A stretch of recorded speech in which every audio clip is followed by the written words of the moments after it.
Howdy there, David Duford here at davidduford.com, where I coach, train, and help producers become top producers in the insurance sales business.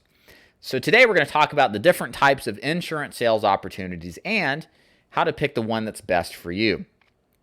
So this video here is really going to describe to you the basics of what and how insurance agencies and opportunities for you to sell really work.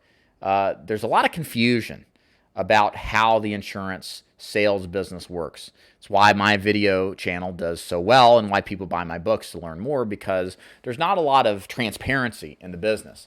And so what I wanted to do is really sit back and explain this stuff to you and break it down if you're a newer agent or thinking about getting into this business as a licensed insurance agent. Just want some guidance on kind of like how the structure works and to get a better idea if this is really right for you or not.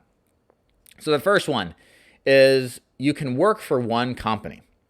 So this is the traditional form of working in the insurance business.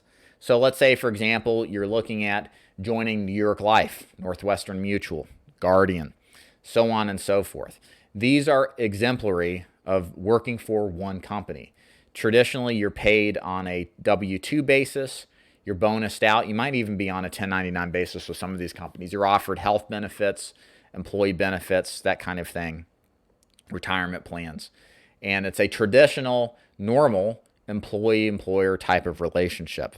The pros of these organizations is that you have a brand that you represent, and you only have to worry about selling one particular brand and product. You become an ambassador of that particular brand.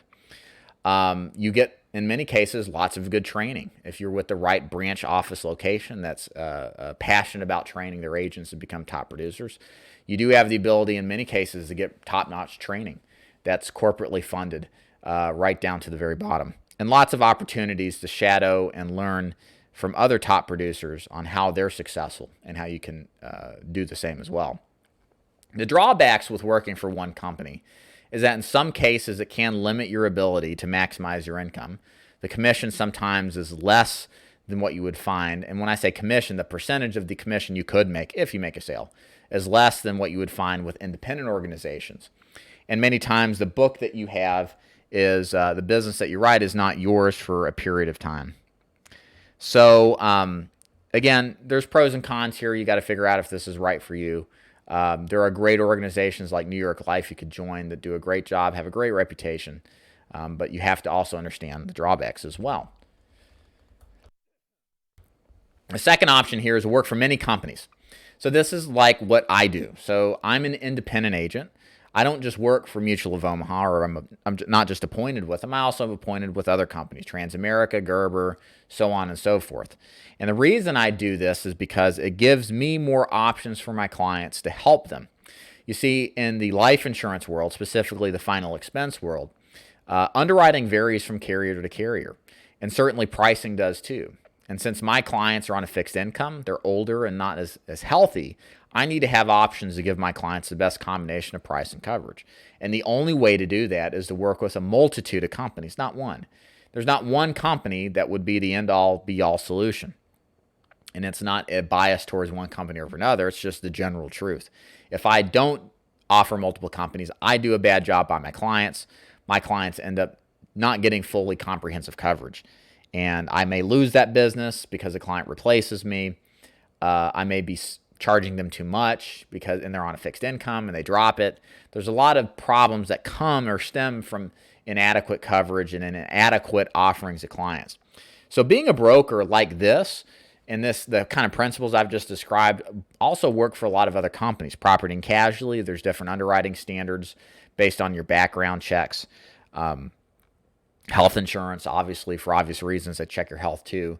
And if you just sell one company, you're kind of stuck between a rock and a hard place. You're not going to be competitive, and you're not always going to be the best solution. I want everybody I see to buy from me if they desire it. And the only way to make that happen to an extent is to offer different companies. So the drawbacks of that is that many times the only way to do this is to work in a brokerage. Usually brokerages aren't as focused on training and skill development and having a curriculum to help new agents achieve as well. It's kind of like, here's your products, go at it. That works for some people, doesn't work for most. So you got to be careful if you are attracted to the multi-carrier way of doing business. You find an organization that is passionate about training. So what I do, if you decided to do final expense, you're going to get multiple carriers with me, but man, you're going to get lots of training too, so that you're set up the right way with the skill set development and a direction and a track to run on. Number 3, work with a multi-level marketing company. So there's no real organizations out there who talk like, hey, I'm multi-level marketing. They kind of like don't want to for obvious reasons.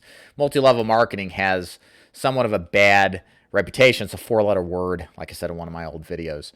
And it's not so much that anybody says they're multi-level marketers. It's just you can tell how they interact with themselves. The biggest way you can tell if an organization is multi-level marketing is if it focuses on more on recruiting than it does on producing. It will talk about recruiting, and a little bit of production, but recruiting. And mostly these are the big organizations that advertise on ZipRecruiter, Monster, Indeed, all the job boards, Craigslist. So just be wary. They're not the ones quietly sitting back there that are doing their thing, training top producers. So pros to multi-level marketing is that if you want to build an organization, you don't care about what I just described, and you come from an MLM background, cool, go for it. It's obviously for you. If you care more about being a producer first and foremost and developing your skill set, it's likely you're going to be turned off very quickly within the first 3 months and realize this is not right. It's not right for you. So avoid that if you can. Number 4, work for a producer-based organization. So this is what I do. A producer-based organization is devoted to finding agents who are open-minded, who have faith and humility, and want to jump into a system and become successful based on selling insurance, not recruiting agents. The pros of this hopefully are obvious. If that's what you're turned on with or turned on to and think it's important, you're going to get what you want. Drawbacks of this, hard to say. If you just want to recruit, obviously it's a bad thing. But you'll find that in many producer-oriented organizations, the recruiting, it's either discouraged or it's just not discussed. So if you have a longer-term projection and strategy to recruit, it may not be a long-term opportunity for you. Maybe in the short term it's good, but if you don't get the support to build your team, then yeah, I can understand why that may not be the best option. So that's kind of the overall things you need to look out for when you're picking the right organization. And the last thing I want to discuss here are landmines to dodge while you're doing your first, where you're searching for your first insurance or your first insurance opportunity. So everything I've just described here, number 1, you want to make sure that you avoid the misalignments of your goals versus their opportunities. I've talked a lot about this in past videos. You got to make sure and take the time to define what's important to you. What do you want to get out of this business? Do you want to recruit? Do you want to sell? What products you want to sell? What markets you want to be in? What kind of support you're going to get? What kind of direction you want to go in your career? You need to think through this with the resources you now have to the best of your abilities. That's going to put you in a much better position when you're doing interviews with agencies that if they just don't have the same mindset, direction as you do, that it's not a good opportunity and you need to turn and go another way. Because here's the thing, a lot of organizations will recruit anybody and everybody, and they'll try to convince you that their thing is best and talk you out of the way that you think. And they're not doing it necessarily for your best interest, they're doing it for their own because they believe that recruiting everybody as much as possible is the best route, despite if it's not a good fit. So many times you can't trust what they're saying. You got to trust yourself.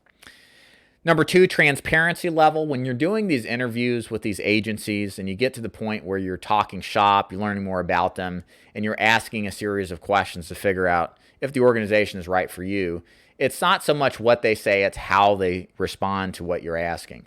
If you get a lot of snarky comments, you get some pushback, you don't get full transparency, you feel like they're hiding something, they probably are, and that's always an immediate sign that you should walk away and find somewhere else to work. There's tons of insurance sales organizations to join. Trust me, it's not a limited capacity of places. So don't feel obligated to join something that doesn't feel right to you. And then number 3 is office culture. So this is if you join an organization where you would be in some sort of situation where you're working in an office. is you want to get a feel of the organization, how the employees interact, whether their agents interact with each other. Is there camaraderie? Is there a spirit of success and hard work ethic? Case in point, one of my very first jobs in college was I worked for a real estate agency. I got my real estate license, and I remember walking into the office, and there was this, like, I could feel this sense of despair. All the agents looked down. This was before cell phones, like smartphones. They looked down. They didn't make eye contact. Nobody smiled. Everybody was depressed, and the owner of the organization was a real jerk-off. He was always screaming, yelling, and being insulting, and you could tell that that culture of despair came right from the top. Everybody took those jobs because they felt like they had to, and being berated and beaten up was just normal par for the course, and it shocked me. I was like, I don't want to work for people like this, and I got out of it shortly after I started. But you don't want that kind of mentality going in. You want a supportive environment, not necessarily, all rainbows and sunshine. You want your bosses and the people that are supporting you to call out any BS that you might pull for your own sake, even if it's painful to hear. So anyways, the important point is to make sure you're in a culture that has your success in mind and is willing to be interdependent and grow everybody to be successful, and has groups, and it should be obvious when you're looking at it. Trust your instinct is what it comes down to. Hope this video helps you out with determining, really how to pick the best opportunity for you. It's so important to take your time doing this. I think that's the critical takeaway. And trust your instincts. Your instincts are more often right than wrong. Try not to fight them. And be patient. Many people come into this business because they've been told by somebody about it, and they're referred into it, and they never really question it. That's fine sometimes, but many times it's not. You need to take a breath, look around, and compare and contrast and find the one that fits best. David Duford here. Hope you enjoyed this. Leave a comment if you got questions. I'll be happy to personally answer it. And make sure you like, subscribe, and share if you haven't already. Thanks for watching. See you next time. Bye-bye.